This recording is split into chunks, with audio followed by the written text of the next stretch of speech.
بسم اللہ الرحمن الرحیم. جنید انصاری مثبت کہانیوں کے ساتھ ڈیجیٹل میڈیا پہ آپ کی خدمت میں حاضر ہے. ڈسٹرکٹ ہیلتھ آفس میں میں موجود ہوں. Additional D H O doctor Maida میری مہمان ہیں. ڈاکٹر مائدہ صاحبہ، آج سے چند روز قبل ایک غلط فہمی پھیلی یہاں پہ سوشل میڈیا پہ کہ شاید خدا نخواستہ ڈینگی ایپیڈیمک پینڈیمک یہ کوئی ہو گیا یہاں پہ، اور آپ نے بتایا تھا کہ ایسا کچھ نہیں ہے. اب چند دن گزرنے کے بعد اپڈیٹ کیا ہے؟ ڈاکٹر فضا صاحب بھی آپ کے ساتھ موجود ہیں، دیگر لوگ بھی، پوری ٹیم کام کر رہی ہے. اپڈیٹ کیا ہے ڈاکٹر صاحبہ؟ السلام علیکم. جی بہت اچھا آپ نے سوال کیا ہے اور بڑا بر وقت سوال آپ نے کیا ہے.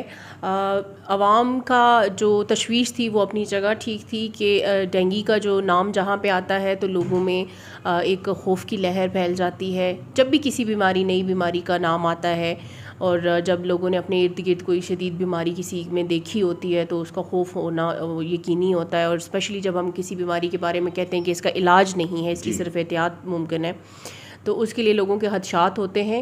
اور اللہ کا شکر ہے کہ ابھی کی سچویشن اگر ہم بتائیں تو ہم نے جو بر وقت آپ کو لاسٹ ٹائم بھی بتائی تھی کہ اسٹریٹجیز کی گئی تھیں، اور پھر اس کے بعد کیسز جب سٹارٹ ہوئے تو اس کے بعد فوراً ہم نے کیس رسپانس ایکٹیویٹی سٹارٹ کر دیں. اس میں جو اسپرے ہوتے ہیں وہ سارا کچھ سٹارٹ ہو گیا. پورے شہر میں فوگنگ کروائی گئی. تمام جن سیکٹر سے ہمیں کیس رپورٹ ہو رہے تھے ان سیکٹرز کو ہم ایوننگ ٹائم جو ہے نا وہ فوگنگ کرواتے ہیں. پورا سیکٹر جو ہے وہ فوگنگ ہوتی ہے. وہ جس گھر میں کیس نکلتا ہے اس کی سراؤنڈنگ کے جو جتنے بھی 10-15 سے 20 سے 30 گھر تک، منیمم 10 سے میکسیمم 30 ہاؤسز تک. بیچ میں کچھ لوگ ریفیوز کرتے ہیں کہ ہم نہیں کروانا چاہتے، الرجیز ہیں یا جو بھی ریزنز ہیں. یہ ہمارا انیشیل کیس رسپانس ہوتا ہے کہ پیشنٹ کے جو یہ سیٹ ہیں، یہ ڈیفینٹ ہیں، یہ ہونے ہی ہونے ہیں. کہ اسپرے کروانا ہوتا ہے اس گھر میں، ان کو بیڈ نیٹس دیتے ہیں تاکہ اس پیشنٹ سے فیملی کو نہ لگے. پھر اسپرے کرواتے ہیں تاکہ اس گھر سے اگلے گھر میں اور ان گھروں سے آگے وہ کنٹینڈ ہو جائے وہ. اور اس کے بعد اس جس سیکٹر سے ایک سے زیادہ کیسز رپورٹ ہوتے ہیں اس سیکٹر میں ہم نے انیشیلی شروع کروائی فوگنگ. اور پھر کرتے کرتے ہم نے پورے سٹی میں جو ہے وہ فوگنگ کا سلسلہ، جس میں میونسپل کارپوریشن بھی کے ساتھ کولیبوریشن کے ساتھ ہم نے سٹی کو ڈیوائڈ کیا سیکٹرز میں. اور الحمدللہ اس وقت پورے سٹی میں فوگنگ جو ہے وہ ڈفرینٹ ٹائمنگز کے ساتھ ہو رہی ہے. اچھا، ڈینگی میں جناب ڈاکٹر مائدہ صاحبہ، اتفاق کی بات ہے کہ آپ کے جو دونوں میڈیکل اسپیشلسٹ ہیں، ہیڈ آف ڈپارٹمنٹ ہیں، میرے اچھے مہربان دوست ہیں، پروفیسر ڈاکٹر طارق مسعود صاحب جو کہ وائس پرنسپل بھی ہیں میڈیکل کالج کے، محترمہ بینظیر میڈیکل کالج کے، اور پروفیسر امجد محمود خان صاحب. ان دونوں نے مجھے ایجوکیٹ کیا کہ یہ بون بریکنگ فیور اس کو کہا جاتا ہے، اور اگر اس کو آپ ڈاکٹر صاحبان کی ہدایات کے مطابق مریض جو ہے احتیاط نہ کرے تو انتہائی شدت کے ساتھ جسم سے خون بھی جو ہے وہ بہنا شروع ہو سکتا ہے. پلیٹلیٹ جو ہیں جسم میں کاؤنٹ کم ہو جاتا ہے. تو اس حوالے سے میں چاہوں گا پبلک کو آپ تھوڑا سا میسج دے دیں. جی بالکل. جو ڈینگی کی ریگولرلی جو سمٹمز یا پریکاشنز میں جب لوگوں کو بتایا جاتا ہے، جیسے کہ لوگوں کو ڈرانے کے لیے ان شارٹ ہم کہیں، تو اس میں یہی ہوتا ہے کہ بون بریکنگ فیور ہے اور اس کی جو انتہائی سٹیج ہے اس میں بلیڈنگ ٹینڈنسیز ہوتی ہیں، پلیٹلیٹس کم ہو جاتے ہیں انتہائی حد تک اور بلیڈنگ سٹارٹ ہو جاتی ہے جو کہ ہیمریجک سٹیج اس کو کہتے ہیں. اور پھر ڈینگی شاک سنڈروم میں جاتا ہے اور جو کہ دیٹ لیڈس ٹو ڈیتھ، تو جو کہ موت کی طرف لے کے جاتا ہے پیشنٹ کو. لیکن میں نے لاسٹ ٹائم بھی یہی بات کی تھی کہ الحمدللہ ہم نے 2-3 سالوں میں یہ دیکھا ہے کہ یہ جو ویریئنٹ ہے ڈینگی کا یہ اس شدت کا نہیں ہے. ہمارے پاس ابھی بھی 20-22 کیسز جو آئے ہیں وہ ان میں سے کسی پیشنٹ کو کوئی بہت انتہائی شدید فیور نہیں ہوا، کسی کے بہت کرٹیکلی لو پلیٹلیٹس نہیں آئے. جو بھی پیشنٹ آئے ہیں وائٹلی نارمل رہے ہیں. فیور آیا ہے 1-2 دن، جو ہاسپٹل سٹے بھی جن کا ہوا ہے 1-2 دن سے زیادہ کسی کا ہاسپٹل، ایک بھی کیس ابھی تک بلیڈنگ کا نہیں ہے. لاسٹ ایئر بھی ایک بھی کیس بلیڈنگ کا نہیں تھا. اچھا، اس میں عام طور پہ یہ کہا جاتا ہے، پنڈی، اسلام آباد، لاہور، کراچی، مختلف جگہوں سے لوگ میرے ساتھ رابطے میں رہتے ہیں، وہاں پہ جو اسٹرینز ہیں وہ ذرا مختلف ہیں، اور لوگ بتا رہے ہیں کہ جسم میں شدید درد ہوتا ہے. اور پھر لوگ کہتے ہیں جی ٹوٹکے، پپیتے کا رس، سیب کا رس، گنے کا رس. میں چاہتا ہوں پبلک کو عام فہم آپ ذرا سمجھا دیں کہ الیکٹرولائٹ بیلنس کے لیے، دیگر چیزوں کے لیے کیا کریں. بیسیکلی یہ جو کانسیپٹ ہے نا کہ فلاں چیز کا رس لیں گے تو اس سے بہتر ہو جائے گا, اس کے پیچھے ریزن کیا ہوتا ہے کہ وہ لینے سے ٹھیک ہو جاتا ہے. یوزلی کوئی اسپیسیفک رس نہیں ہے کہ جس سے یہ اس کو کوئی فائدہ ہوتا ہے. آپ کو فلوئڈ انٹیک زیادہ کرنا ہوتا ہے, تو آپ جب وہ بتاتے ہیں نا کہ فلاں چیز کا رس لیں تو وہ اس کو زیادہ لینا شروع کر دیتے ہیں, اور اس طرح سے آپ کی ہائیڈریشن امپروو ہوتی ہے اور وہ آپ کو الٹیمیٹلی فائدہ دیتی ہے.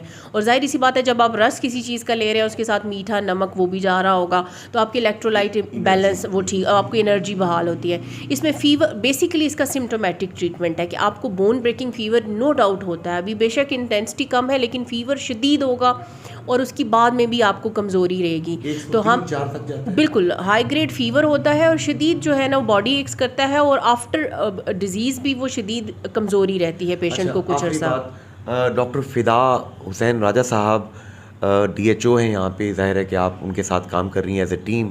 اسی طرح یہاں پہ ہم دیکھتے ہیں کہ ڈاکٹر فاروق احمد نور صاحب جو آپ کے محکمہ صحت کے ڈائریکٹر جنرل ہیں, وہ بڑا کلوزلی مانیٹر کر رہے ہیں.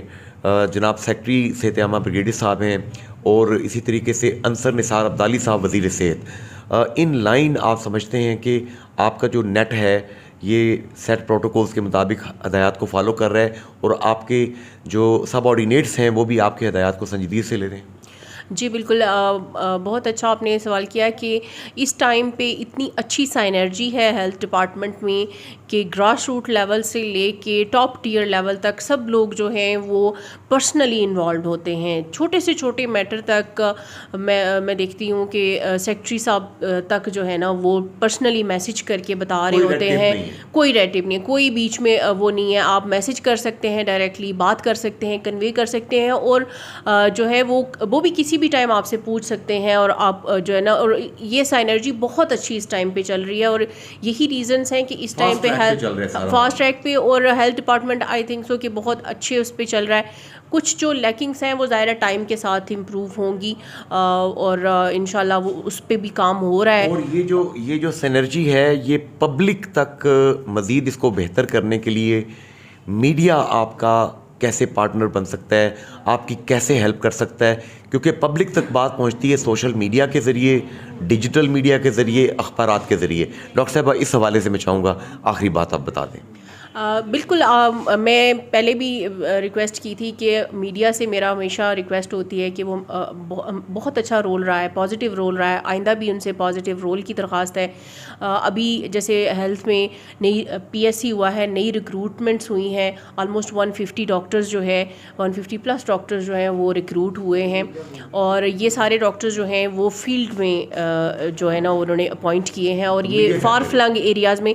تو میں چاہتی ہوں کہ جن ایریاز میں ہوا ہے وہ لوگ اس کو ہائی لائٹ کریں, لوگوں کو پتہ چلے کہ ان کے BHUs میں, ان کے FAPs میں جہاں پہ ڈاکٹرز اپوائنٹ ہوئے ہیں ان کو بھی وہ اکنالج کریں, گورنمنٹ کی ایفرٹس کو بھی اکنالج کریں, اور اس چیز کو مطلب لوگوں کو بھی پتہ چلے کہ ہم نے ان سینٹرز پہ جانا ہے. ہوتا یہ ہے, اگر تھوڑا سا یہ پرولونگ ہو جائے گا لیکن میں ذرا ڈیٹیل بات کرنا چاہوں گی, کہ لوگوں کو پتہ ہی نہیں ہوتا کہ ہمارے علاقے میں فلاں جگہ پہ جو سینٹر ہے جس میں اتنے عرصے سے ڈاکٹر نہیں تھا وہاں ڈاکٹر آ چکا ہے. 150 ڈاکٹر 147 ڈاکٹر ریکروٹ کیا. ہاں جی, تو اس میں یہ 147 ڈاکٹرز اگر یہ سب جہاں جہاں پہ بھی لگے ہیں, کچھ جو بہت فار فلنگ ایریاز میں لگے ہیں وہاں اگر لوگوں کو ہی نہیں پتہ تو وہ اتنا گاڑی کرا کے کوئی جائے گا مین بڑے ہاسپٹل میں. یوزلی یہی ہوتا ہے, اور ہوتا کیا ہے جو بڑا ہاسپٹل جو جیسے DHQ ہے وہاں ورک لوڈ بڑھ جاتا ہے, انڈائریکٹلی ڈاکٹرز کا وہ برن آؤٹ لیول اس میں پھر بڑھ جاتا ہے, اور پھر اپوزٹ ڈائریکشن پہ چیزیں شروع ہو جاتی ہیں, جو پروڈکٹیوٹی ہے وہ نیگیٹیوٹی کی طرف جانا شروع ہو جاتی ہے. میڈیا از پازیٹیو الحمدللہ, ابھی تک بہت اچھا رول رہا ہے, اور آئندہ بھی ہم یہی درخواست ہے اور یہی امید کرتے ہیں کہ پازیٹیو رول رہے, اور جو یہ ایفرٹس ہیں ہیلتھ ڈپارٹمنٹ کی ٹاپ ٹیئر سے لے کے گراس روٹ لیول تک سب لوگوں کی ان کو اکنالج کیا جائے اور ان کو ایمفسائز کیا جائے, نہ کہ جو کہیں پہ اگر دیکھیں جو کام کرتا ہے اس سے غلطی بھی ہوتی ہے کہیں پہ اگر کوئی جی. اور ہیلتھ لائف اور ڈیتھ کے معاملات تو ایسے ہیں کہ جس میں بحیثیت مسلمان ہمارا ماننا ہے کہ انسان کا رول, ڈاکٹر کا رول تو اطمینان اور اپنا رول پلے کرنا ہے. اللہ تعالیٰ کی ذات ہے شفا دینے والی مین, اور اللہ تعالیٰ نے اس میں جو وہ لیکن جہاں پہ کہیں پہ بھی نیگلیجنس کسی بھی لیول پہ ہوئی ہو, چاہے وہ فیملی کے لیول پہ ہوئی ہو, ٹریفک کی وہ ڈیلے ہوا ہو یا ایکسیڈنٹ اس کی اپنی غلطی سے ہوا ہو، مبینہ غفلت ڈاکٹر کی آتی ہے. ویلنگ کر رہا ہو بچہ، ہاں وہ مبینہ غفلت ڈاکٹر کی نہ نکالی جائے. یہ ایک میری ریکویسٹ ہوگی کہ اگر اس میں تھوڑی سی پازیٹیوٹی شو کی جائے. چلیں وہ بھی ایک رخ ہے، اس کو بھی کیا جاتا ہے، لیکن وہاں پہ جہاں پہ بہت ساری پازیٹیو چیزیں ہو رہی ہیں ان کو بھی ایمفیسائز کیا جائے. میں اس پازیٹیو نوٹ پہ کنکلیوڈ کروں گا آج کے پروگرام کو. ڈاکٹر غلام محی الدین پیرزادہ، جی ایم پیرزادہ، ہمارے آزاد کشمیر کے سب سے بڑے طبی محسنوں میں ان کا شمار ہوتا ہے. ان کو دیکھ کے لوگوں کی آنکھوں میں احترام آ جاتا تھا، لہجے میں خلوص اور پیار آ جاتا تھا. یہ ڈاکٹرز بھی ڈیزرو کرتے ہیں کہ ان کو آپ احترام دیں، خلوص دیں، عزت دیں. کسی شاعر نے کہا تھا کہ ہم روح سفر ہیں ہمیں ناموں سے نہ پہچان، ہم روح سفر ہیں ہمیں ناموں سے نہ پہچان، پھر اور کسی نام سے آ جائیں گے ہم لوگ. آج جہاں ڈاکٹر مائدہ بیٹھی ہیں، کل ہماری کوئی اور بیٹی بہن بیٹھی ہوگی. آئیے اچھا کام کرنے والوں کو عزت دینا سیکھیں. فی امان اللہ. اللہ حافظ اینڈ گڈ بائے.